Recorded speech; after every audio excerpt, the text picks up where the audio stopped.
Hello friend, easy technical में आपका स्वागत है। मैं हूं सूरज और आज मैं बताने वाला हूं टैली ERP9 के बारे में।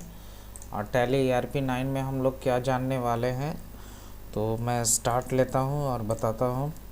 ये बिल एंट्री, सबसे पहले मैं एक क्वेश्चन आपको दिखाना चाहता हूं। यहाँ पे लिखा हुआ bill entry in tally with GST, और यहाँ पे एक सवाल मैंने लिख रखा है। नाम है purchase goods from Ram electronics, यानी राम इलेक्ट्रॉनिक्स से वस्तु को ख़रीदा जा रहा है 16,000 रुपये का।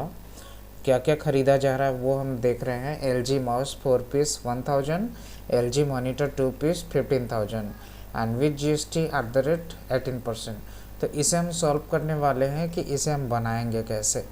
तो शुरू करते हैं और चलते हैं tally.erp9। इस पर आप डबल क्लिक करेंगे, ये टैली का आइकन आपको दिखाई देगा। इस आइकन में आपको सबसे पहले एस्केप बटन ESC जो बटन होता है उसको दबाना है, और एस्केप से हम बाहर आ जाएंगे। और यहाँ पे नेम ऑफ कंपनी आपको नहीं दिखाई दे रहा है, यानी हमें एक कंपनी बनाना होगा। तो कंपनी बनाने के लिए आपको आने होंगे क्रिएट कंपनी, एंटर बटन को प्रेस करना है, और इस तरह से कंपनी का ये नेम आपसे पूछा जा रहा है। मान लीजिए मैंने कंपनी का नाम रखा एम्बिशन कंपनी, और यहाँ पे आपको कंट्री दिखाई दे रहे हैं। कंट्री में आपको इंडिया रखना है, और यहाँ पे आपको स्टेट में झारखंड रखना है। और बाद बाकी इसमें चेंजेस करना चाहें तो कर सकते हैं, अन्यथा आप इसको छोड़ भी सकते हैं। यहाँ पे फाइनेंशियल ईयर फ्रॉम में 1 अप्रैल होगा। कंपनी का फाइनेंशियल ईयर 1 अप्रैल ही होता है। और यहाँ पे बुक्स बिगनिंग फ्रॉम में जो लिखा हुआ है, यहाँ पे भी सेम वही डेट होगा 1 अप्रैल, क्योंकि जो आपका कंपनी का शुरुआती होता है वो 1 अप्रैल से ही होता है। तो मैं इसे अब सेव करने वाला हूँ। ये मैंने एक्सेप्ट करा दिया, और ये एक्सेप्ट हो चुका है। इसके बाद मैं अब खाता खोलने वाला हूँ। खाता खोलने से पहले एक F11 बटन दबाने वाला हूँ। F11 फीचर में आपका जो GST ऑप्शन है वो GST ऑप्शन को इनेबल कर सकते हैं, और उसके बाद खाता खोलेंगे तो सारे ऑप्शन में GST चला जाएगा। तो मैं F11 बटन को प्रेस करता हूँ। यहाँ पे आप देख पा रहे हैं F11 फीचर लिखा हुआ है। इसको क्लिक करने के बाद यहाँ पे एक ऑप्शन खुलता है statutory and taxation. Statutory and taxation को एंटर बटन को प्रेस करेंगे तो यहाँ पे एक ऑप्शन ऊपर दिखाई दे रहा है enable goods and service tax. इसे आपको वाई बटन को प्रेस करके यस कराना है, और सेट अल्टर GST में भी आपको एक वाई बटन को एंटर करना है। इससे क्या होगा कि ये GST का जो भी डिटेल है वो खुल जाएंगे। और यहाँ पे GST एप्लीकेबल फ्रॉम लिखा हुआ है, यहाँ पे 1-7 अगर आप लिख देंगे तो यहाँ पे 1 जुलाई 2020 हो जाएगा। ये 1 जुलाई है क्या, क्योंकि फर्स्ट टाइम जो GST लागू हुआ था वो 1 जुलाई 2017 को ही लागू हुआ था, यानी हर साल का अपना एक GST लगता है। तो मैंने 1 जुलाई लगाया क्योंकि 1 जुलाई को ही ये काउंट होता है। एक जगह पे और आपको डेट दिखाई दे रहे होंगे एप्लीकेबल फ्रॉम, यहाँ पे भी सेम डेट आपको देने हैं 1 जुलाई, और देने के बाद आप इसको सेव बटन एंटर करते जाएंगे और ये डेटा स्टोर हो जाएगा। ये दोनों जब भी यस हो जाएंगे तो यहाँ पे नीचे वाले ऑप्शन में आपको एक एक्सेप्ट दिखाई दे रहे हैं। ये एक्सेप्ट बटन को यदि हम लोग क्लिक कर दें तो हमारा ये डेटा सेव हो जाएगा और हम इससे बाहर आ जाएंगे। बाहर आने के बाद एस्केप बटन से बाहर आएंगे। ESC बटन को प्रेस कर रहा हूँ। बाहर आने के बाद मैं अब खाता खोलने वाला हूँ। तो खाता किन चीज़ों का खोलने वाला हूँ वो मैं फिर से देखता हूँ। यहाँ पे एक ऑप्शन है परचेज, तो सबसे पहले परचेज का एक खाता खोलना होगा। तो हमें अकाउंट इन्फॉर्मेशन में आना है, एंटर बटन को प्रेस करना है। यहाँ पे एक लेजर ऑप्शन दिखाई दे रहा है, लेजर को क्लिक करना है, और यहाँ पे सिंगल लेजर में क्रिएट लिखा हुआ है तो मैं इसे क्लिक करने वाला हूँ। और यहाँ पे एक खाता खोलना पड़ेगा परचेज अकाउंट, और अंडर में यहाँ पे परचेज आपको लेने होंगे। परचेज करने के बाद सबसे नीचे वाले ऑप्शन में टाइप ऑफ सप्लाई में आपको गुड्स लेना है, क्योंकि मैं गुड्स यहाँ पे ये क्वेश्चन में गुड्स लिखा हुआ है, तो ये आपको गुड्स को सिलेक्ट करना होगा। सिलेक्ट करने के बाद आपको एंटर बटन प्रेस करने होंगे। सेकेंड में मैं देख लेता हूँ कि ये किसका खाता खोलना होगा। सेकेंड में एक नाम है राम इलेक्ट्रॉनिक्स, क्योंकि राम इलेक्ट्रॉनिक्स से सामान को ख़रीदा जा रहा है, यानी राम इलेक्ट्रॉनिक्स का खाता खोलना पड़ेगा। तो मैं यहाँ पर लिखता हूँ राम इलेक्ट्रॉनिक्स अकाउंट। और यहाँ पे क्योंकि राम इलेक्ट्रॉनिक्स से सामान मैं ख़रीद रहा हूँ, इसका मतलब ये है कि राम इलेक्ट्रॉनिक्स हमें दे रहा है, और जो भी देने वाले होते हैं तो उनको सैलरी क्रेडिटर में हम लोग रखते हैं।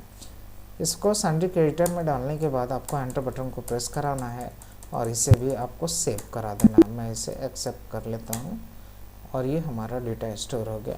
उसके बाद मैं देखने वाला हूँ GST। यहाँ सबसे नीचे आप देख पा रहे हैं GST में दो पार्ट्स होते हैं, एक CGST C for central goods and service tax, SGST state goods and service tax. तो मैं दोनों का खाता खोलने वाला हूँ। तो फिर से चलता हूँ tally.erp9 में। हमें यहाँ पे लिखने होंगे CGST 18%, सॉरी अगर मैं 18% नहीं भी देता हूँ तो कोई प्रॉब्लम नहीं है। CGST देने के बाद यहाँ पे अंडर में आपको इसको ड्यूटी एंड टैक्सेस के अंदर रखना है, क्योंकि ये आपका एक प्रकार का टैक्स है।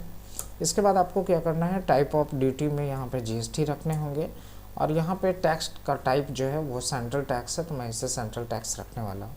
सेंट्रल टैक्स रखने के बाद GST जो भी लगते हैं, मान लो कि यहाँ पे दिखाई दे रहा होगा यहाँ GST @18%, यानी CGST 9% होंगे और SGST 9% होंगे। तो मैं यहाँ पे 9% लिखने वाला हूँ, ताकि लिखने की भी ज़रूरत नहीं है, लेकिन 9% लिखने से होगा क्या कि आपको जब भी वाउचर प्रिंट आउट होगा तो इसमें आपको दिखाई देंगे कि CGST कितना परसेंट लगा। तो फिलहाल मैं इसे रखता हूँ 9% और इसे मैं सेव करने वाला हूँ। ये सेव कर दिया। सेकेंड ऑप्शन है SGST, इसका भी वही सेम चीज़ रखना है अंडर ड्यूटी एंड टैक्सेस। उसके बाद यहाँ पे GST, और इसमें मैं रखने वाला हूँ S for state tax and then यहाँ पर परसेंटेज ऑफ कैलकुलेशन में 9% रखने वाला। इतना करने के बाद आपको सेव बटन को प्रेस करना है और ये आपका लेजर क्रिएशन कंप्लीट हो चुका। अब इसके बाद मैं चलता हूँ, ये वाउचर एंट्री करना है। तो वाउचर एंट्री करने के लिए मैं अकाउंटिंग वाउचर को एंटर करता हूँ। एंटर करने के बाद यहाँ पे एक ऑप्शन आपको दिखाई दे रहे होंगे F9 फॉर परचेज के लिए, क्योंकि हम लोगों को एक वस्तु खरीदना है, परचेज करना है। तो परचेज करने के लिए परचेज वाले वाउचर में जाना होगा।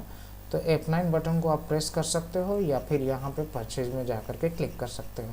तो फिलहाल मैं F9 बटन को प्रेस करता हूँ, F9, यस F9।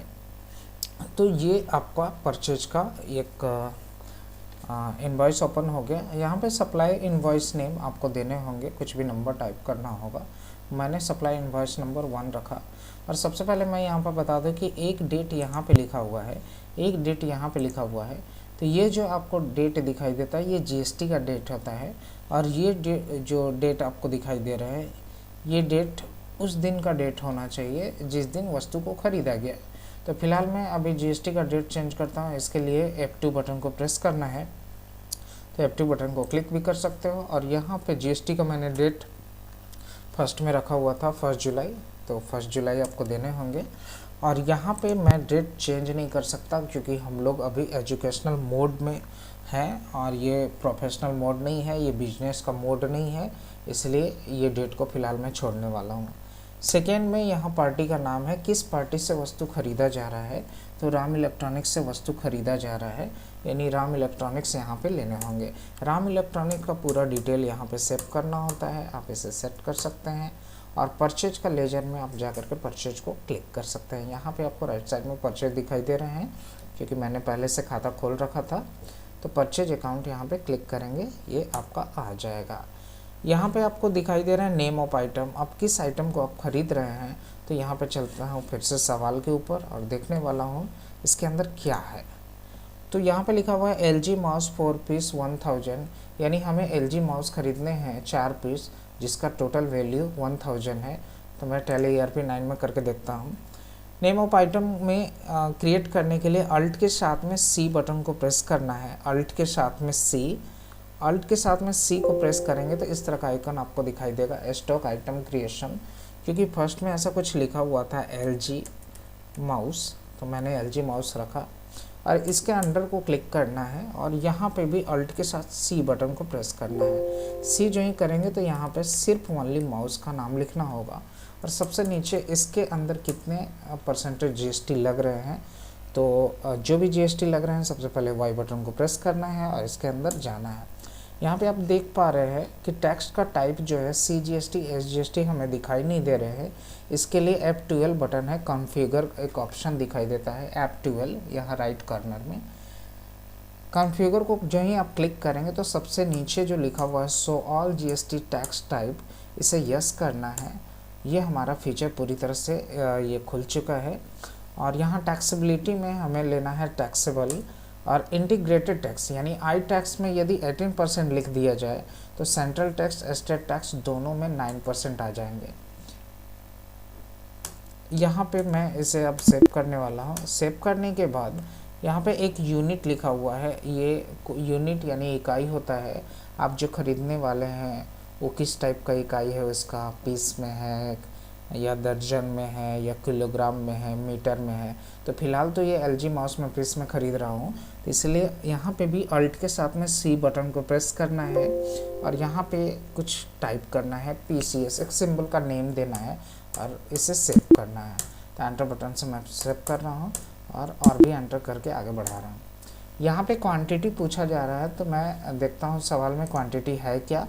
तो 4 पीस लिखे हुए हैं 1000, तो यहाँ पे मैं 4 लगाता हूँ और यहाँ पे इसकी जो वैल्यू है 1000 की है, तो मैं यहाँ 1000 लगाता हूँ।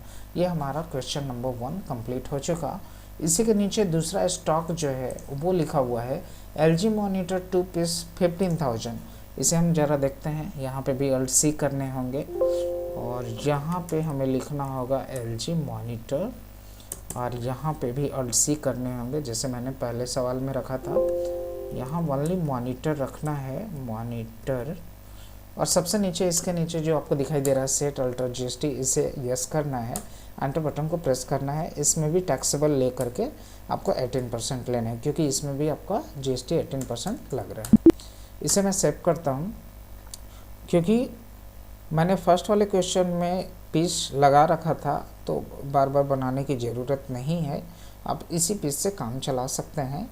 तो ये PCS को मैंने सेलेक्ट करता हूँ अभी, और इसके बाद एंटर बटन से सेव कराता हूँ। अब यहाँ पे LG मॉनिटर ये कितने पीस है फिर से देखता हूँ। 2 पीस लिखा हुआ है, इसकी वैल्यू 15,000 है, तो मैं यहाँ 2 रख करके और इसकी जो वैल्यू है 15,000 वो रख लेता हूँ। अब आप देख पा रहे हैं कि तीसरे स्टॉक का नाम पूछा जा रहा है, क्योंकि हमारे पास स्टॉक अब कंप्लीट हो चुके हैं, अब कुछ भी सवाल बनाना नहीं है। तो ये जो लाइन के ऊपर जो माउस है, ये जो कर्सर दिखाई दे रहे हैं, एक बार और एंटर बटन को प्रेस करना है और ये आ जाएगा लाइन के नीचे। अब ये दोनों वैल्यू में कितने % GST लगे, तो हमें बस C बटन को प्रेस करना है। C से C GST लेजर अकाउंट के लिस्ट में दिखाई देंगे, तो C GST में आपको एंटर करना है। ये 9% ऐसे कुछ 40 ऐसा कुछ अमाउंट आ रहा है, और फिर से एंटर बटन को प्रेस करना है, क्योंकि हमें SGST भी लगाना है। तो SGST में भी आपको दिखाई देंगे वही चीज़ जो आपका CGST में दिखाई दे रहा है। तो ये हमारा पूरी तरह से कंप्लीट हो चुका है। अब मैं इसे पूरी तरह से स्टोर करने वाला हूँ। एंटर बटन से प्रेस करना है और इसे स्टोर करना है। अब इसका डिस्प्ले चेक करना है, तो डिस्प्ले चेक करने के लिए हम लोग एस्केप बटन का यूज करेंगे, और यहाँ पे एक ऑप्शन दिखाई दे रहा है डिस्प्ले, और एंटर बटन को प्रेस करना है। और यहाँ पे एक ऑप्शन है डे बुक में एंटर बटन को प्रेस करना है। जब मैं इसे दोबारा क्लिक करता हूँ, उसके बाद अल्ट के साथ में P बटन को प्रेस करना है, क्योंकि हमें प्रीव्यू देखना है, तो अल्ट के साथ में P बटन को प्रेस करना है। यहाँ पे एक ऑप्शन दिखाई दे रहा है इनवॉइस, इसमें प्रीव्यू देखने के लिए राइट साइड में विद प्रीव्यू एक ऑप्शन है, उसे क्लिक करना है और यस को क्लिक करना है। जो ही आप यस को क्लिक करते हैं, तो मैं इसे जूम करने वाला हूँ, दिखाने वाला हूँ ये दिखता कैसा है। तो जब आप जूम को क्लिक करेंगे तो ये हमारा इनवॉइस पूरी तरह से कंप्लीट हो चुका है। और ये जो कंसाइनी का नेम है एम्बिशन कंपनी, जो राम इलेक्ट्रॉनिक्स से परचेज कर रहा है, इसकी इनवॉइस संख्या इतनी है। और इस तरह का क्या क्या स्टॉक लिया गया है, डिस्क्रिप्शन ऑफ गुड आपको दिखाई दे रहे हैं, और इतने सारे चीज़ ये आ चुके। टोटल इसका जो वैल्यू है 18,880 ओनली, और यहाँ पे राम इलेक्ट्रॉनिक का सिग्नेचर होगा क्योंकि सामान वो हमें दे रहा है, तो ये सिग्नेचर होगा। तो ये आपको अच्छी तरह से समझ में आ गए होंगे। तो please subscribe my channel, like, share, comment. Thanks for watching. Thank you.